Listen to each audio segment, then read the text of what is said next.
derecho de gentes. El codicilo de Isabel la Católica antes de morir es un poco más largo que esto, pero la parte esencial está aquí.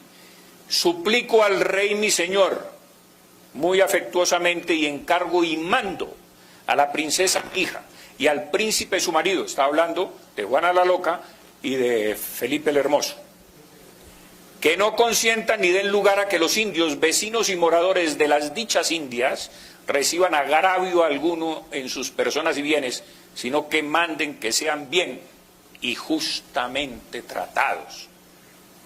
Es aquí donde nacen los derechos humanos hispánicos que nos alzan por encima de todas las naciones. No crean que esto es de las Naciones Unidas.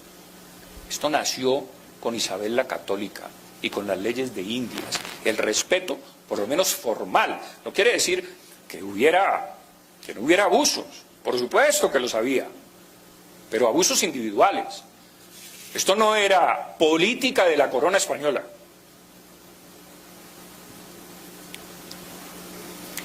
Y hay algo absolutamente sorprendente cuando uno se interna en la historia de las conquistas y encuentra que por primera vez en toda la historia, y me gustaría que alguno de ustedes dijera, no, yo conozco otra historia. Hubo otro país que hizo esto. La conquista de América se detiene 6 años, de 1550 a 1556, por orden del emperador Carlos I, para discutir si era lícito que los españoles conquistaran América.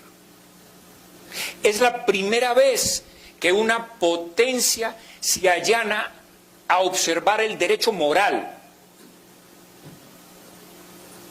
Por supuesto, por derecho romano, por derecho medieval y por derecho pontificio, el Papa siendo la suprema jurisdicción internacional, se le da el visto bueno a la conquista. Pero es que, aunque ya estaba justificado por estos 3 derechos, derecho romano, que es la ocupación territorial, por derecho medieval, que es que los indios carecían de personalidad jurídica, y por derecho pontificio, los españoles estaban justificados para la conquista de América. Pero se detiene la conquista, ¿por qué? Se detiene por la gran controversia que surge entre Bartolomé de las Casas, que se enfrenta con Ginés de Sepúlveda, para discutir este tema, y por eso se para la conquista, se detiene la conquista.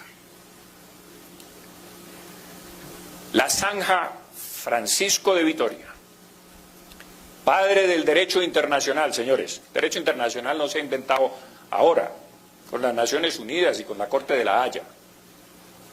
Francisco de Vitoria sostiene que el orden natural se basa en la libre circulación de las personas. El mar es libre. Los indios tienen los mismos derechos que los demás hombres. Y convertirlos a la fe es un derecho tanto de españoles como de indios, por igualdad de derechos.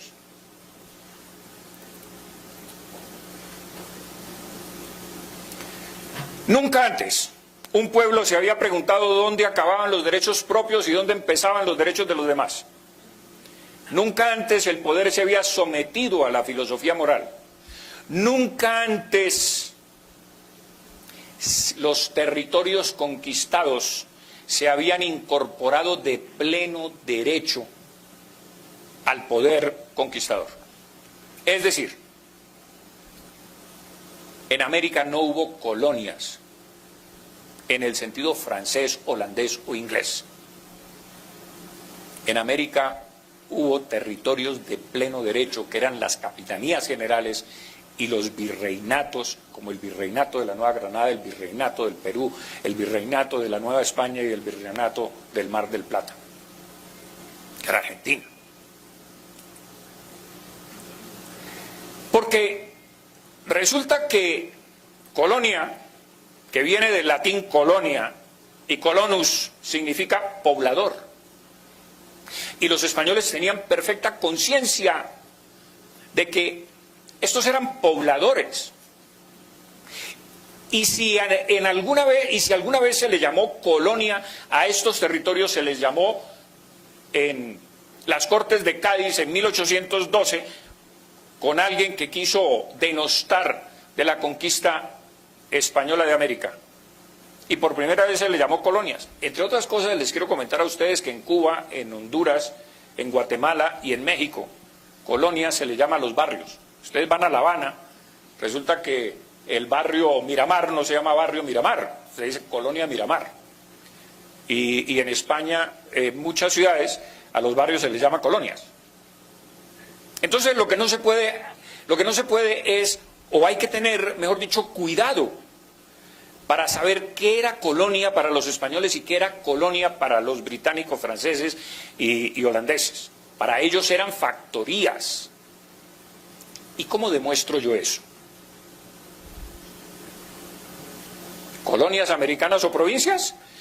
Miren, señores, Camilo Torres lo dice. Considerando vuestra majestad que los vastos y preciosos dominios de América no son colonias o factorías, como las de otras naciones, sino una parte esencial e integrante de la monarquía española. Tan españoles somos, dice él en su memorial de agravios, como los descendientes de don Pelayo, y tan acreedores por esta razón a las distinciones, privilegios y prerrogativas del resto de la nación española, como los que salidos de las montañas expelieron a los moros. Claro, salieron de las montañas. ¿De cuáles montañas? De Asturias.